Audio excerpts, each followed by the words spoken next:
kukonsuhin ko din, yung aspirant niya ay kakilala niya taga Bulacan. So hindi na kailangan dumaan sa amin yan. Parang siya lang ang naging tao na parang parang nag-recruit parang sa kanya kung paano mag-member. Pero kung sa amin padadaanin channeling, parang sir, parang malayo na yan at kami Batangas ay Bulacan yan. Sir, tama ka naman, malayo po talaga ang Batangas sa Bulacan. Pero ibig ko sabihin, inaalaw niyo po ba na yung inyo pong mga operatiba kapag may mga applicants, dumirekta na po at hindi na dumaan sa inyo? Nag-concern na yan sa akin, sir. Nagtanong na yan sa akin, sir. Sabi ko, sige, go ahead. Kung kakilala mo naman, hindi sila mag-apply dyan sa Manila. Sure break. Papagod sir.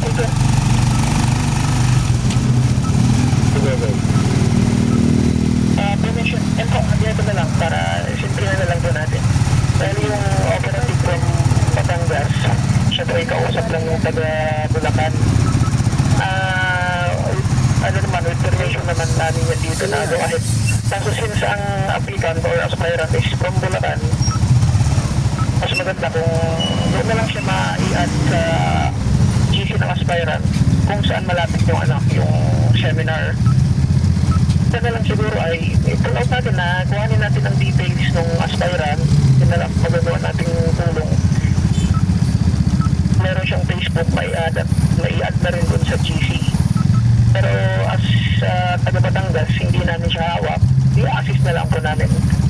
And i-ano naman po yan, i-screening pa rin yan ng screening committee ng DOD kung papasa o hindi.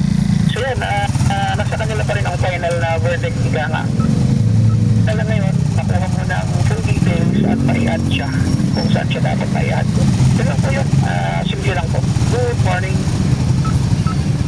Yes sir, copy sir, tama naman po kayo doon sir. Assistance lang naman po. Anyway, klaro naman po na, yun nga, in-allowed niyo po pala na gano'n na kung mayroong mga aspirants yung 4-1s ninyo, ay allowed sila na dumirekta dito sa ibang mga areas na mag-connect para may sama yung kanilang mga kakilala na aspirant po. Malinaw po yun sir. Ako naman, with due respect sa jurisdiction to ninyo, ganyan yung tao, nandyan po ang operatiba, ay siyempre with due respect sa mga Tango Lima at saka PD na may ganun po. So yun lang naman po sir. Maraming salamat po. Roger that, future. At least nadadagdagan din ang ating mga aspirants. Anyway, yan naman po para din sa atin lahat. Proper channeling na lang talaga. Pero yun, yung operative kanina na nag-10-11 regarding dun sa aspirant, kumbaga kausap lang po siya.